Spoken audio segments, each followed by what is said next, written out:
Hello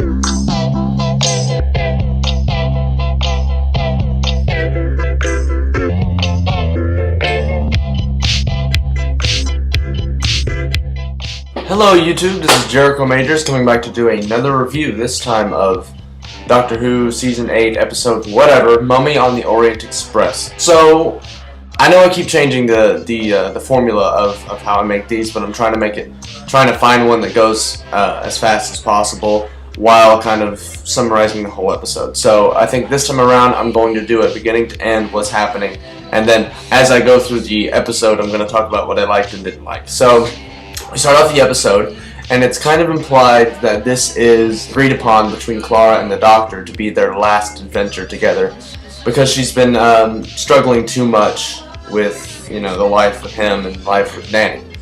And this time around, they're going onto the Orient Express, which is in space. And right before they get there, this old lady dies from an imaginary mummy thing after 66 seconds.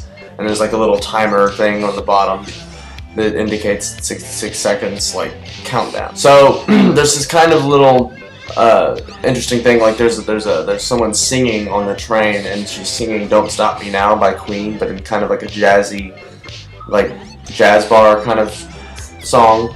I think she's like a well-known pop star. I don't remember her name. I don't know who she is. I didn't recognize her. But anyway. The Doctor's kind of giving this little speech, like, oh, I remember when this was all planets as far as the eye could see, and this, that, and the other happened, and this lady's like, you're a liar! Those have been gone forever, you're a liar! And, yeah, I mean, that was kind of weird, but the thing that I don't really understand is the Doctor doesn't really see things as being, oh, I remember whenever that was this way. It's just always happening to him. It's always, like, those planets are still there to him. He can just go step in the TARDIS and go see them. I feel like he's just trying to make Clara feel sorry for him, or maybe the writers were just not really thinking about it, but whatever. Anyway, people start dying left and right from this mummy thing, and the Doctor is like, oh, that's interesting. And anyone who was paying attention at the end of Season 5, there was a kind of offhanded little comment where the Doctor like answered the phone and was like, something on the Orient Express, blah blah blah. I can't remember exactly what he said, but he said something, and this is kind of the follow-up to that.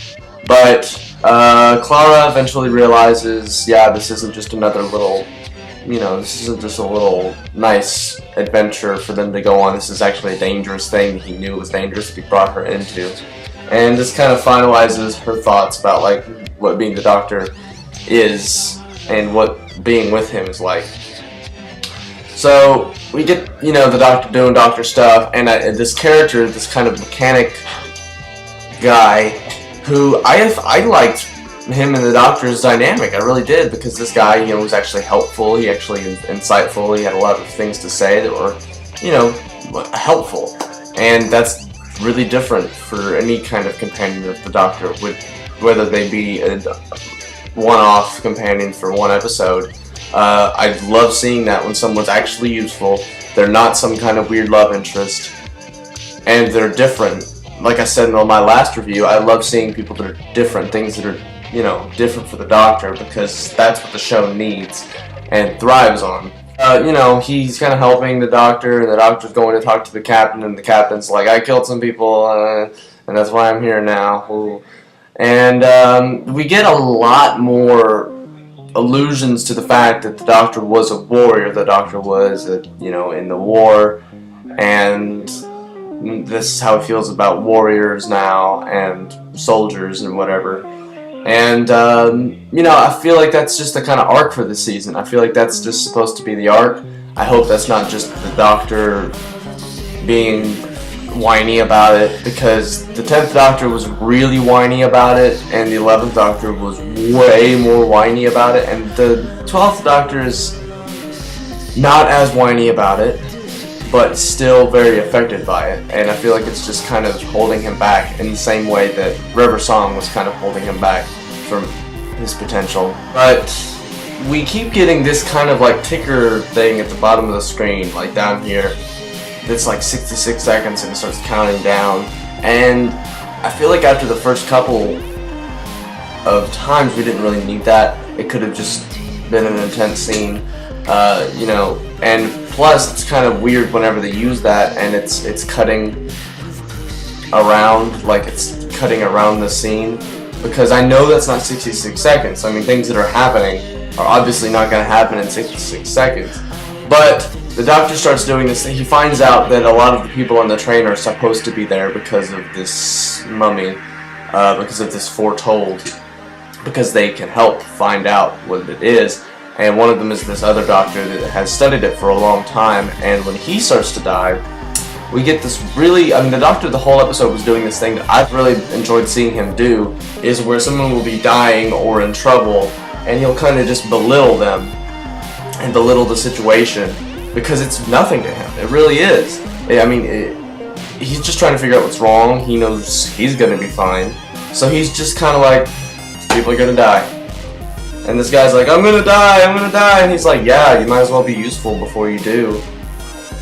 I don't know, I really enjoy that, and a lot of people aren't. The show is trying to make us hate the doctor, or feel weird about him, or question him.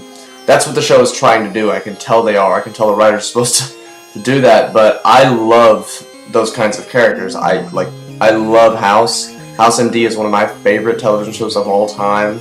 So I really like these characters that are not really indifferent, but they know people are going to die, and they know that it's, I mean, as long as you fix the problem, it's going to be okay after that. Honestly, I love everything about Peter Capaldi. This whole episode just kind of solidified that a little bit more, and I didn't think it could.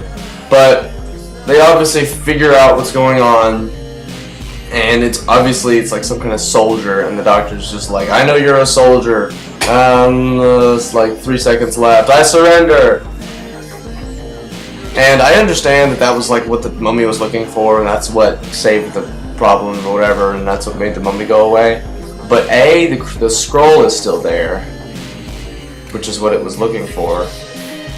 B, what did surrendering have to do with the scroll? And C, you don't think after like 2,000 years, during 2,000 years of it being around, someone would say, I surrender? I don't know. Just saying, it's a little fishy. But you find out it's because of this alien tech that was inside of it that needed to charge after 66 seconds to take people out of phase and suck all their energy out. Cool. But then we get this like last minute little, and then the train explodes with the doctor like trying to get them off of the train. And after that we get this really cool scene. Honestly, I really was kind of surprised. It kind of came out of nowhere, this really beautifully shot, even though a lot of it was CG, obviously, like the background and stuff. It was just a really beautiful scene, I mean, stylistically, of the doctor and Clara kind of having this talk. And I like what the doctor says, and he's like, look, sometimes all you have is bad choices. You still have to decide. And that's exactly what being the doctor is like for him. And that's exactly what being a hero is. You know, you don't need to always have these grand, hey, everyone's going to live, and everything's going to be happy, and the people that died are going to come back to life, and we're all going to be happy, and you know, you can't always do that. You can't. And this doctor is like, look, I can't do that, and I'm not going to let it bother me, because I'm still helping people. And he doesn't believe he's a good man, but we all know he is. Anyway, Clara gets back on the TARDIS, talks to Danny, she's like, blah, blah, blah, blah, blah, it's over. And then she hangs up the phone and goes, I was just kidding, yeah, let's keep hanging out. And, you know, woo! It was Danny's idea, we're gonna keep hanging out. Which obviously means she's gonna die at the end of the season, or get fucked up in some way. I mean, this is just huge foreshadowing that, you know, she's gonna die. So overall, I give this episode a B+. I really enjoyed the doctor in this episode. I really enjoyed the mechanic guy. I wish he had stayed on a little bit longer. I really thought that the mummy in this episode was very well done. Strictly how it looked was really good. It was really actually creepy and scary. But the whole, for about 66 seconds was a little I think it could have been executed differently to be more scary. But as far as, you know, it looking, just base, you know, just looking, it looked really good. And those practical effects. Bam. Love it. I love it when they do that. And yeah, so my review for the next episode, which I can't remember the name of, will be up shortly because it's coming out today, and I work tonight, but I will hopefully be able to do it tomorrow. If I get up early, I don't know. I'll figure it out. Thank you for watching. I'll see you guys later. Bye.